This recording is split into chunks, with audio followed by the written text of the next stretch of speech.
Tomorrow, Monday, the 1st of June 2020, is Madaraka Day.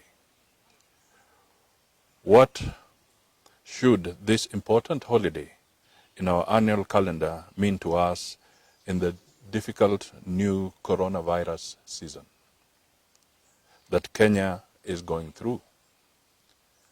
We are reminded that there are very few Kenyans alive today who witnessed the coming of Madaraka and the independence in 1963. Indeed, even some of us who are already born, like myself, do not have a vivid memory of that day more than half a century back. Going forward, therefore, there are going to be even fewer and eventually none who actually saw the first ever Madaraka Day. The significance of this day, therefore, is going to reside in how new generations of Kenyans interpret and live the dream of the founders of our nation. If we should lose sight of that dream, then the day, conversely, risks losing its sacrosanct significance on our national calendar. It risks becoming a day to celebrate longevity and hardly much more.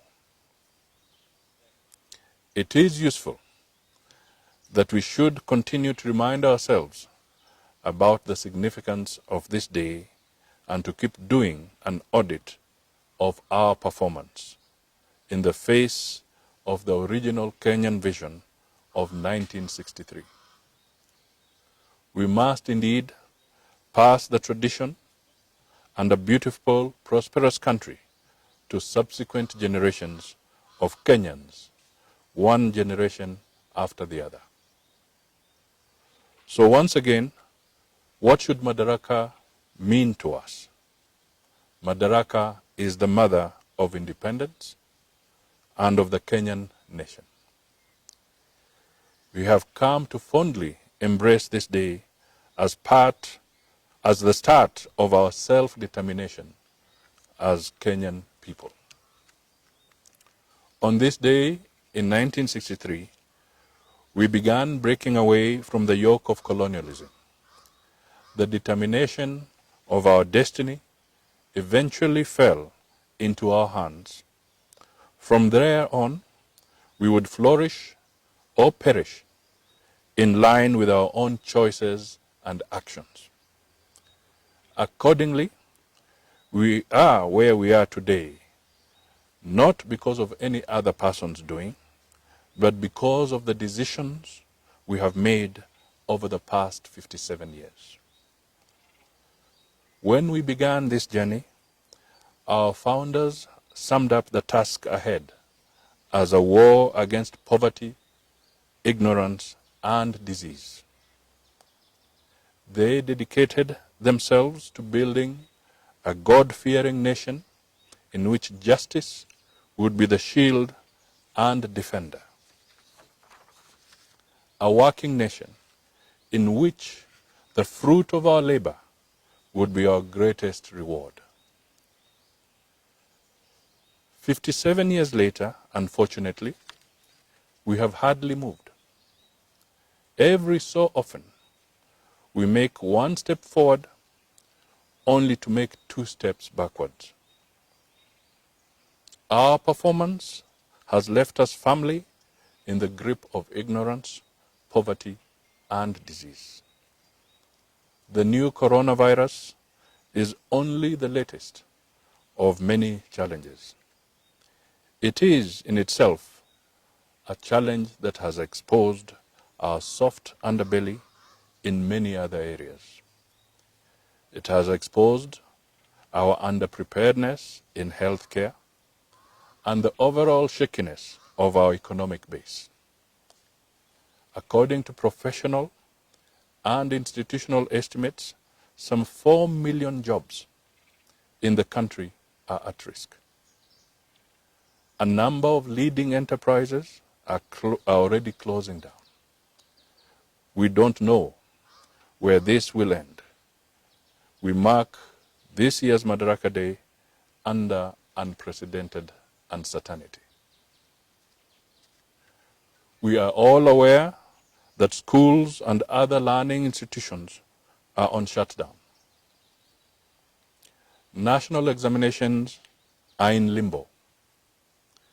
Elsewhere, the planting season has been affected both by the fallout of COVID-19 and out of ordinary rains and floods.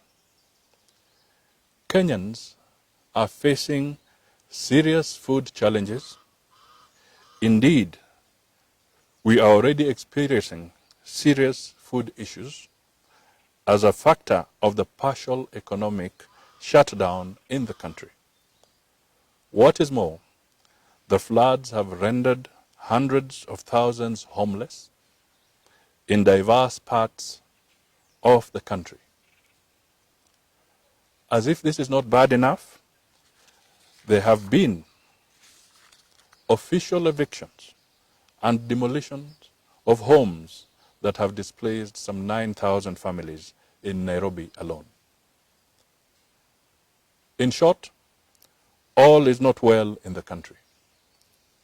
We are in the midst of serious national crisis.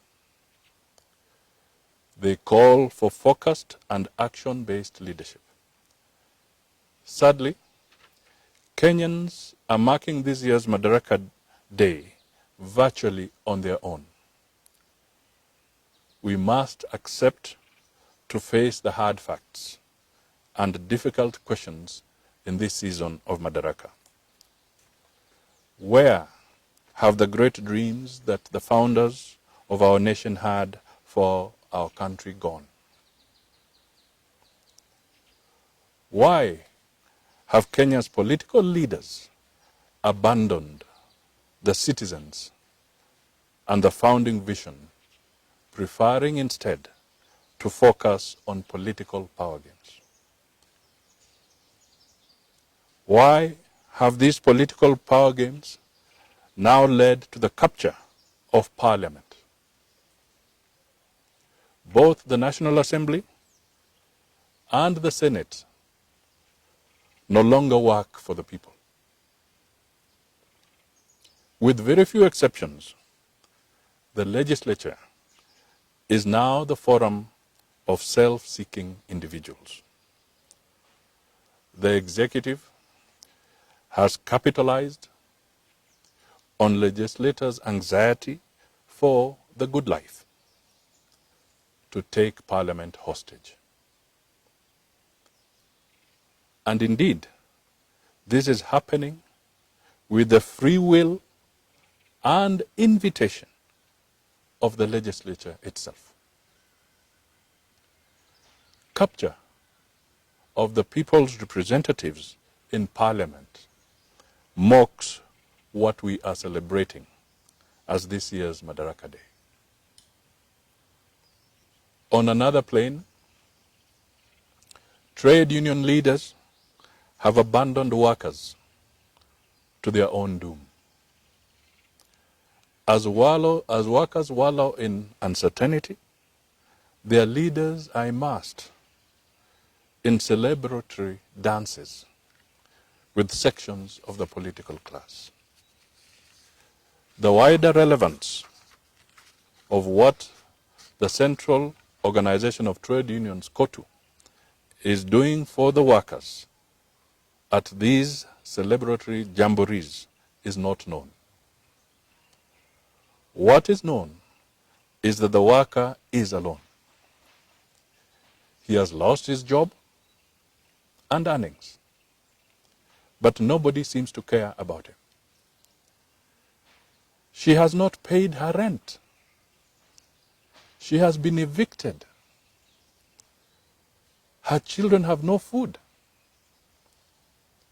But her trade union leaders are enjoying themselves at lavish functions and jamborees that have defied coronavirus guidelines.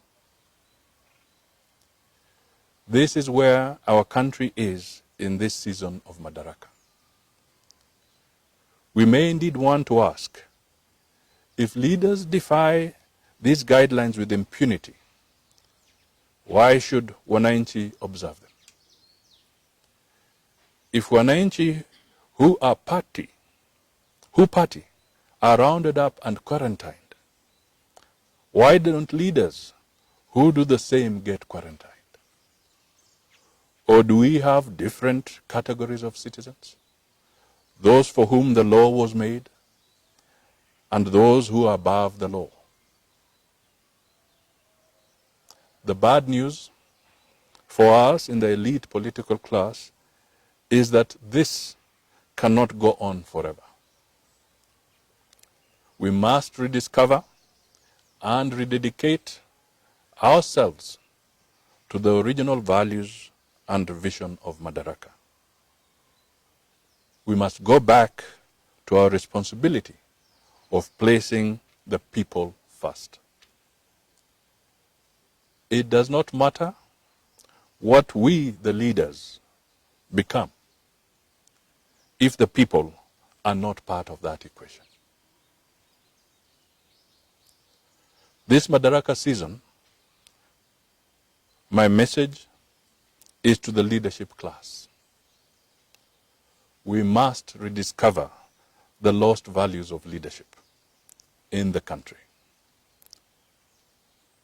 We must do some very deep soul searching and go back to the people. Our country is hurting and crying for leadership. A leadership that understands the yearnings of the country and reincarnates them.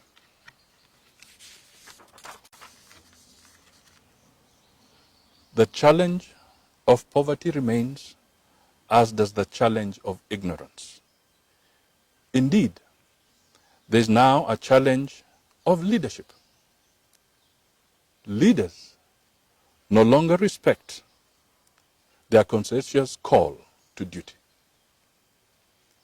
This is at once a challenge of ignorance and poverty in leadership.